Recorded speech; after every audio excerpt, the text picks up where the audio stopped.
주님께서 여러분과 함께 루카가 전한 거룩한 복음입니다. 주님 영광 받으소서. 그 무렵 마리아는 길을 떠나 서둘러 유다 산악 지방에 있는 한 고을로 갔다. 그리고 주카리아의 집에 들어가 엘리사벳에게 인사하였다. 엘리사벳이 마리아의 인사말을 들을 때 그의 태 안에서 아기가 뛰놀았다. 엘리사벳은 성령으로 가득 차 큰 소리로 외쳤다. 당신은 여인들 가운데에서 가장 복되시며 당신 태중의 아기도 복되십니다. 내 주님의 어머니께서 저에게 오시다니 어찌 된 일입니까? 보십시오. 당신의 인사말 소리가 제 귀에 들리자 저의 태 안에서 아기가 즐거워 뛰놀았습니다. 행복하십니다. 주님께서 하신 말씀이 이루어지리라고 믿으신 분. 그러자 마리아가 말하였다. 내 영혼이 주님을 찬송하고 내 마음이 나의 구원자 하느님 안에서 기뻐 뜁니다. 주님의 말씀입니다.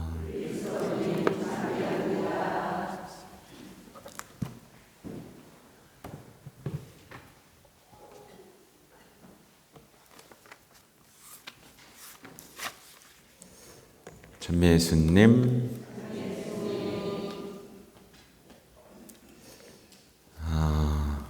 요즘 제가 오락가락합니다. 뭐냐면요, 엄마처럼 해야지 했다가 아빠처럼 하게 되고 어제 성모월달이 이제 대구 가창 성당 다녀왔는데요. 거기서 엄마처럼 하고 왔습니다. 그냥 제 어린 시절부터 해서 가족의 이야기에서부터 쓸쓸했던 고독했던 사제의 삶, 거기서 성모님을 만나고 변화된 이야기들을 아주 솔직하게 말씀드렸어요.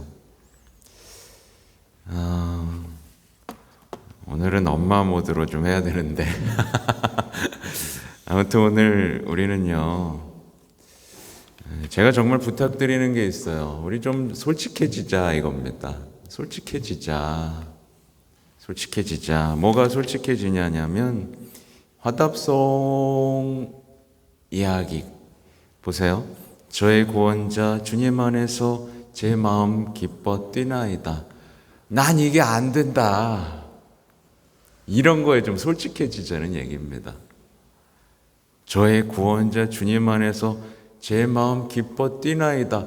나도 이렇게 좀 돼보고 싶다. 근데 지금 안 되고 있다. 혼자 기도하는 거 너무 힘들고 여전히 예수님 어렵고 십자가 도망가고 싶고 내 영혼의 상태는 이렇다. 뭘 더 회개해야 되는지 모르겠고 이런 솔직한 마음으로 이 자리에 지금 성모님께 마음을 좀 활짝 열었으면 좋겠습니다.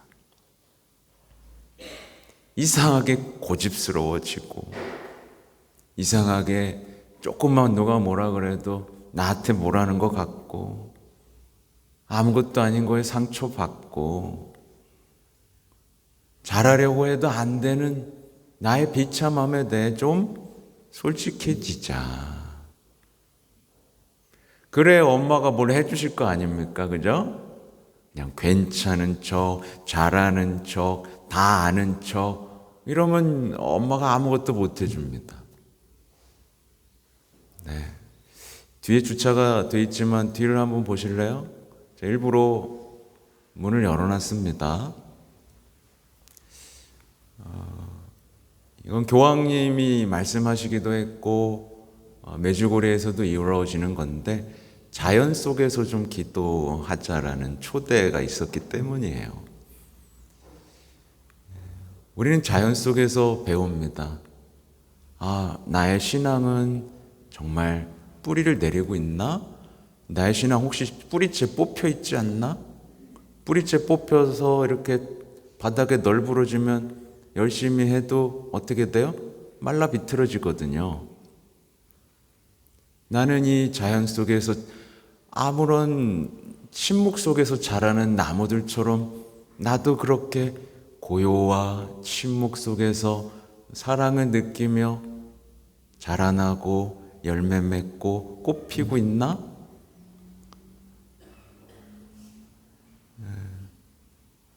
마음 같아선 지붕을 다 뜯어버리고 싶은데 우리는 좀 아름다운 곳에서 자연 속에서 환한 빛 속에서 새들의 지저귐 속에서 아이들이 뛰노는 곳에서 미사를 드릴 때 마음이 활짝 열릴 수 있습니다.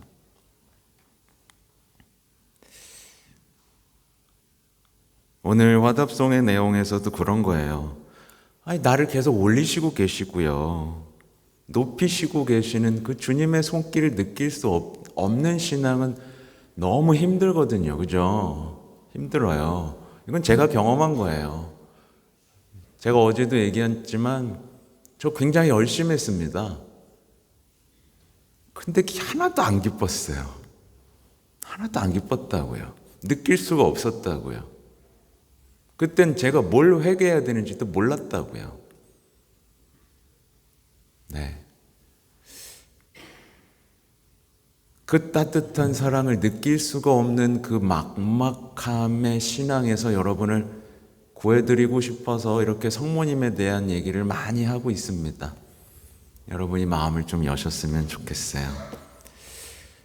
오늘 준비한 강론은 성모송을 바칠 때 일어나는 일이라는 주제로 써봤습니다.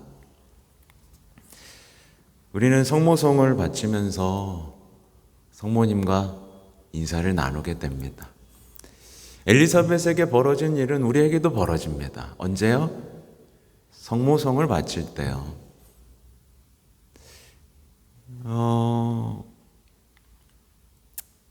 성령으로 가득 차서 성모님의 믿음의 삶, 그걸 행복하다고 말할 수 있는 신앙, 진심으로요. 진심으로. 성모님 믿으셨군요. 행복합니다. 저도 그런 행복 갖고 싶어요. 정말 이런 신앙. 이거 저는 분명히 어머니께 마음 열고요. 성모송 바치고요. 적어도 이 성전을, 이 본당을 기도하는 곳으로 만드는 데라도 헌신할 수 있다면 여러분에게도 거저 주어집니다. 그렇게 노력해서 주어지는 게 아니라요. 그렇게 노력하는 가운데 거저 주어진다는 걸 깨닫게 됩니다. 은총은 우리가 노력해서 얻는 게 아니거든요. 거저 주어지는 거예요.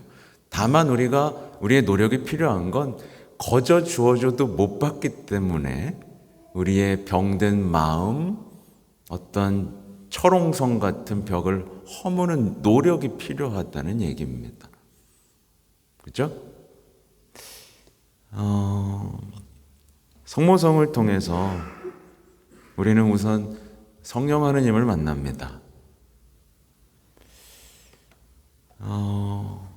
성령 하느님을 만나는 사람의 삶은 언제나 감동이 있습니다. 감동이 있어요. 변화가 있고 열정이 있습니다. 계획이 없어요. 이끄심이 있죠. 그의 삶은 자기가 결정하지 않습니다. 뭐가 결정하도록 하죠? 사랑이 결정하도록 마음을 엽니다.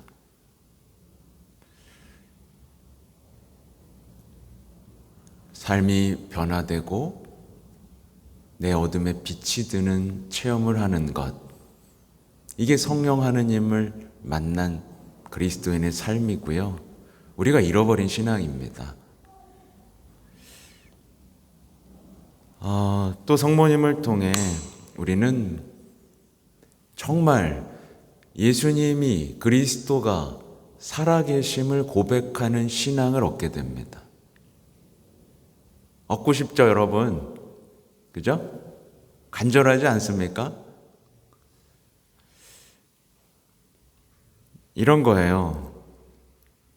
많은 신앙인들이 되게 무관심하면서 체념하듯이 이렇게 말합니다. 글쎄요, 한번 믿어볼게요. 약간 요 정도. 믿어보고 무슨 일 생길지 두고 보죠. 약간 이 정도 신앙. 여기서 진짜 신앙으로 넘어가게 되는데, 진짜 신앙은 뭐냐면 위험을, 모든 것을 감수하고 예라고 말할 수 있는 신앙입니다. 성모님이죠.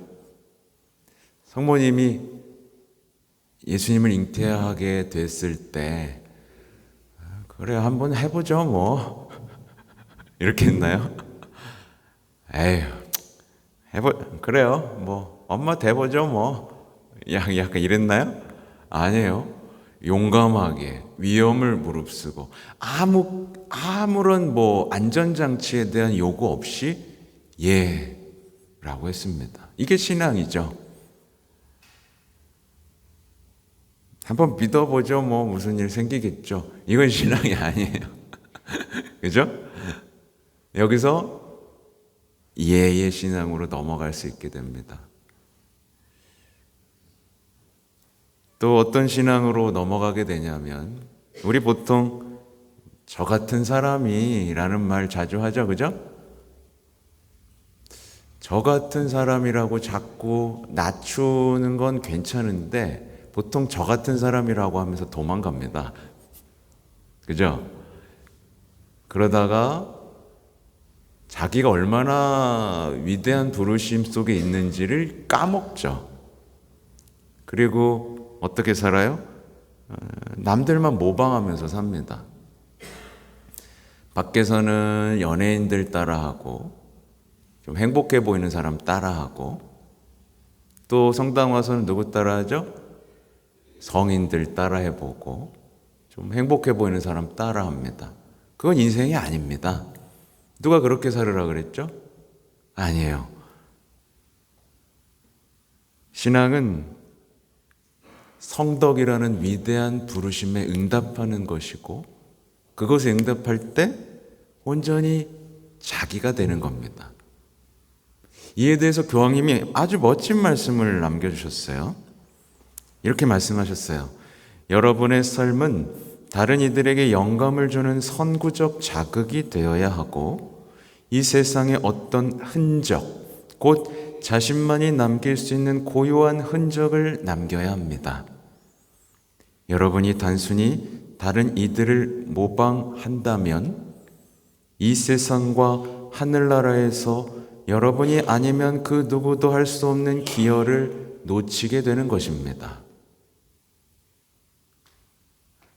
멋있죠, 그죠? 여러분은 유일무이한 존재입니다. 아주 소중해요. 누군가를 모방하면 인생이 낭비됩니다. 심지어 성인들을 모방할 때도 낭비되는 거예요. 하나님은 여러분을 통해서 세상에 아주 고요한 성덕의 흔적을 남기고 싶으셨습니다. 이 이야기를 하시면서 인용한 성인이 카를로 아쿠티스, 이제 곧 성인이 될 것 같은데, 이 성인이 그랬죠. 많은 사람들이 남들을 모방하다가 인생을 낭비하고 만다고요. 누구처럼 될 필요가 없습니다, 여러분은. 성모성을 바침으로써 내가 어떤 부르심과 어떤 흔적을 세상에 남겨야 하는지, 내가 얼마나 고요하고 아름다운 존재인지를 대면하게 됩니다. 또 삶의 회피를 위한 신앙. 그렇잖아요. 우리 신앙생활 할 때 보통 어때요? 덜 고통스러우려고 기도하잖아요. 그죠? 아무 문제 없으려고 기도하잖아요. 그죠? 그냥 뭐랄까 그렇게 하는데 성모성을 바치면 이제 그런 어떤 도망치는 신앙에서 문제 없길 바라는 신앙에서 이제 예수님과 함께 고통을 나누는 신앙, 옆에 있는 형제를 일으키는 그 사랑의 신앙으로 일어나게 됩니다. 이게 우리가 바라야 될 신앙이죠. 또 반복되는 게 있어요. 우리가 이 신앙으로 나아가지 못할 때 반복되는 거, 죄와 슬픔, 내적 공허와 외로움, 실망과 불평, 여기에 꽁꽁 갇혀버리는 신앙에서, 이것도 교황님의 얘기인데요. 우리의 부족함, 결점, 과오, 문제들을 통해서 사랑의 이야기를 쓰시고자 하는 예수님과 만나게 됩니다. 그래서 멋진 이야기를 하셨어요. 수 놓을 때 얘기를 하셨어요. 이 수를 놓으면 뒷면이 어떻습니까? 아주 지저분하죠. 그죠? 우리가 볼 때 우리의 삶은 굉장히 문제도 많고 죄도 많고 결점도 많습니다. 근데 뒤집으면 어떻죠? 아름답잖아요. 하느님이 그런 분이라는 거예요. 우리의 문제와 정말 지난 삶을 보면 후회가 가득하죠. 그죠? 근데 그 삶을 통해서도 아름다운 이야기를 쓰시고자 하시는 그 하나님을 만나게 된다는 거예요. 그래서 주님께서 나에게 하신 일을 노래하는 신앙인이 되는 거죠. 그리고 예수님과 우정을 쌓게 됩니다. 하루하루 예수님과의 우정을 쌓으면서 주변을 보세요. 삶의 허물을 노래하잖아요. 근데 우리는 뭘 노래할 수 있죠? 삶에 감춰진 아름다운 의미들을 노래할 수 있는 그리스도인이 되는 겁니다. 이거야말로 신앙이죠. 그냥 오늘 한번 상상을 해봤습니다. 성모님이 떠난 후에 엘리사벳의 삶은 어땠을까를 떠올려 봤어요. 우리의 삶과 많이 다르지 않을 겁니다. 엘리사벳은 늙었죠? 그죠? 아프죠? 근데 웬걸 애를 키워야 되네. 집안일도 해야 되네. 굉장히 힘들었을 겁니다. 어쩌면 이 세례요한이 성장하는 걸 다 못 보고 죽었을 거예요. 그죠? 우리의 삶하고 비슷하죠? 근데 뭐가 달랐느냐? 그녀에게는 이제 주님께서 하신 말씀이 그대로 이루어지리라는 믿음이 있었습니다. 이게 놀라운 거예요. 주님께서 하신 말씀은 사라지지 않습니다. 나에 대한 약속, 세상에 대한 약속, 내 자녀에 대한 약속은 다 이루어집니다. 그걸 이루어지기 못하게 하는 건 우리의 불신뿐이죠. 우리의 자유의지뿐이에요. 우리와 똑같은 일상을 살았지만 그녀는 행복하다 말했을 것이고 행복하게 눈을 감았을 겁니다. 왜요? 주님께서 하신 말씀이 그대로 이루어지리라는 믿음이 있었기 때문이죠. 그는 자신이 한 말을 되뇌었을 겁니다. 오늘 복음에 나오죠. 당신은 여인들 가운데에서 가장 복되시며 당신 태중의 아기도 복되십니다. 라는 말을 되뇌었을 겁니다. 성령에 가득했던 순간들, 주님의 어머니와 함께 했던 그 아름다운 순간들, 얼굴은 보지 못했지만 태동, 아기 예수님의 태동을 느낄 수 있던 아름다운 시간들에 대한 기억 속에서 삶의 희망을 노래했을 겁니다. 그러니 우리는 뭔가 지금 새로운 삶을 바라지만 새로운 삶에 대한 답이 오늘 모두 여기에 있습니다. 보세요. 주님과 우정을 나누고 사랑에 빠지고 주님의 어머니를 만난다는 것. 이게 곧 삶의 변화입니다. 뭔가를 해주셔야 되는 게 아니고요. 내 문제를 없애줘야 되는 게 아니고요. 그죠?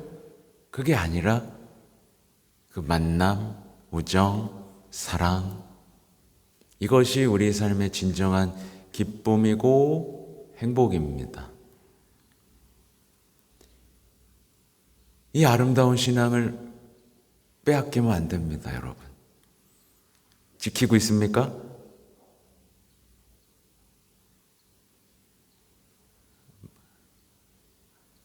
만나야 지키죠. 그렇죠? 만나야 지키죠. 한 번쯤 안 만난 사람 없을 거예요. 단 한 번도 안 만났다는 건 너무 불행하잖아요. 한 번쯤 만났을 거예요. 여러분의 인생에서 단 한 번도 그런 위로와 축복을 주지 않으실 리가 없습니다. 지켜야 됩니다. 그래서 그 지키기 위해서는 그래서 영적 싸움인 거예요. 악마는 모든 것을 순식간에 가져갑니다. 남들처럼 살아보라고, 남들처럼 누려보라고, 그죠? 그리고 눈앞에 보이는 걸로 속입니다. 근데요, 저는 여전히 슬퍼요. 이렇게 그냥 그 얘기만 반복하는. 그래서 맛있는 거 언제 사줄 거예요? 뭐 약간 이런 얘기만 반복하는 거에 가둬버립니다. 아무튼 오늘 첫 토요일입니다. 이 오늘의 은총은 정말 커요. 커요. 이 은총을 지켜내고 더 많은 사람들이 누릴 수 있도록 해주시고 더 아름다운 노래로 더 아름다운 흠승으로 오늘의 미사를 봉헌합시다. 아멘.